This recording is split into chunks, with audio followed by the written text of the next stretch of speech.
Hi guys, welcome to my vlog. So ayan, sa mga gusto mag-apply ng Poland, nagtatanong sila kung paano daw mag-apply ng Poland.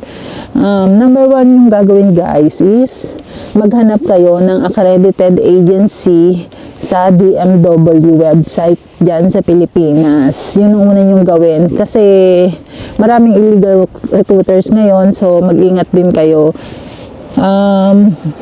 Sa DMW, dyan yung makikita lahat kung ano talaga yung mga legit na nagpapaalis sa puntang Poland. Pero pag-isipan nyo munang mag-apply sa ngayon kasi nga mahirap kumuha ng visa dito sa Poland as of now. Kaya kung ako sa inyo, kung hindi man kayo sa Poland makapasok, try nyo sa ibang part ng na mabilis mag-process.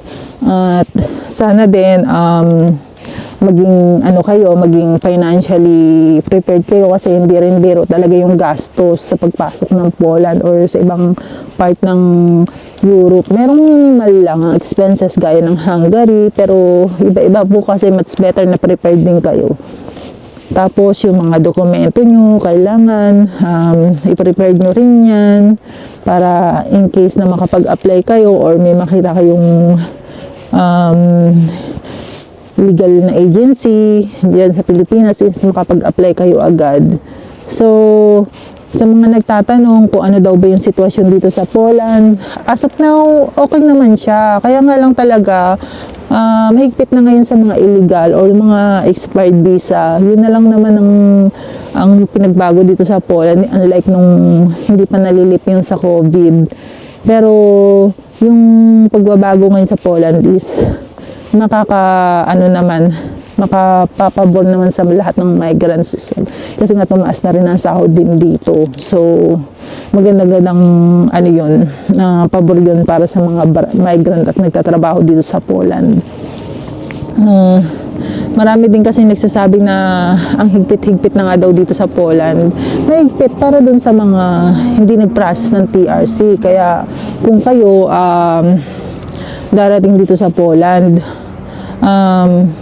bago ma-expire yung visa nyo or 3 months before, maglaan kayo para makapag-apply kayo ng TRC process dito. Kasi sayang naman kung hindi kayo mag-apply ng TRC. Huwag nyo hayaan na ma-expire yung visa nyo kasi mahirap ngayon kapag na-expire ang visa. Pwede kang ma-deport or mag-illegal stay ka dito. Mahirap yung ganun. So actually guys, madali lang naman din mag-process ng TRC kung makakahanap ka ng mga maayos na agency dito na makapag-provide sa'yo ng documents para makapag-apply ka ng TRC. So, ganun ang gawin nyo. Tapos, mag-stay muna kayo sa isang employer, isang trabaho, ganun ang gawin nyo kasi mahirap yung patalon-talon kasi yun yung nagkukos ng hindi ka makapag-process ng TRC kapag patalon-talon ka kasi nga gaya na rin ng ibang case ng kababayan natin na nakaprocess na yung TRC nila tapos gusto pa nilang lumipat. Para lang din sa kaalaman ng lahat guys, ang yellow card is katunayan lang na nakapasa yung dokumento mo sa URSAD or nakaprocess na nag-start ka ng process, which is hindi naman din siya totally binabalidate gaya ng biometric. Kasi kapag chinek ka ng police, like dun sa mga kaibigan ko, na-deport pa rin naman sila. Kaya mas okay na makapag-biometric kayo. So mag-ingat-ingat lang din po kasi ganun nakahigpit ngayon dito sa Poland. Kaya wag na rin kayong lilipat kapag naumpisahan nyo na yung application nyo sa isang agency para magdire-diretso na at makakuha kayo ng TRC. Pagtiyagaan nyo na lang kasi wala talagang perfectong agency dito sa Poland. Depende na lang talaga kung saan ka makukontento. Tapos kung makakakuha ka ng TRC, dun ka na lang maghanap ng magandang agency. Huwag yung pabigla-bigla ng desisyon. Kasi kapag lumipat ka na nasa alanganin yung TRC mo, malaking problema yan. Sa una, hindi mo marirealize yan, lalo nakakita kang mas malaki ang sahod. Kaya pag-isipan yung maigi yan. Parang nagiging na ako, consultant na ako ng mga Pilipino dito. So, sana naman na-appreciate nyo yung advice ko, which is yun naman talaga yung dapat na unahin nyo yung TRC. Kasi sayang, nandito na kayo sa loob ng Poland. Alam nyo ba guys, ang daming gusto pumunta rito sa Poland. Tapos yung iba, yung ibang nandito sa Poland, hindi sila nagsisecure para sa stay nila dito kasi nga binabaliwala nila yung pag-process ng TRC. Isipin nyo yun. Tapos yung mga kababayan nating mga nasa Pilipinas, hirap na hirap yung kumuha ng visa. Tapos yung mga nandito, parang wala lang, di ba? So, sana ma-realize nyo yan. Unahin nyo yung TRC sa mga nagme-message sa akin. Oo, dapat kayo mag-process ng TRC. Huwag nyo baliwalain guys. Kasi nga, syempre, pag na-deport kayo, o ano na, wala na, sayang. Diba? Back to Philippines kayo. So, ang daming opportunity rin kapag nandito kayo sa Poland eh. Kung ayaw nyo naman sa Poland, hindi lumipat kayo sa ibang part ng Europe. Kung hindi na kayo kontento dito sa Poland, ganun lang ang gawin nyo. Choice nyo naman yan kung mag-illegal kayo or illegal kayo. Kaya nga lang kasi dito kasi sa Poland, talagang pag nahuli ka, deport ka. Pero kasi sa ibang part ng Europe, napakalaya pa eh. Sa Spain, malaya pa dun. Tapos sa Italy, malaya din.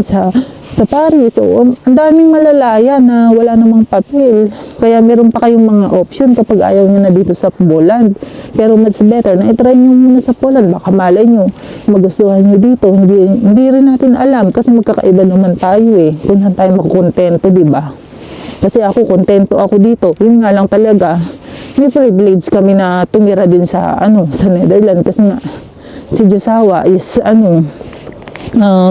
nakabase din sa Netherlands.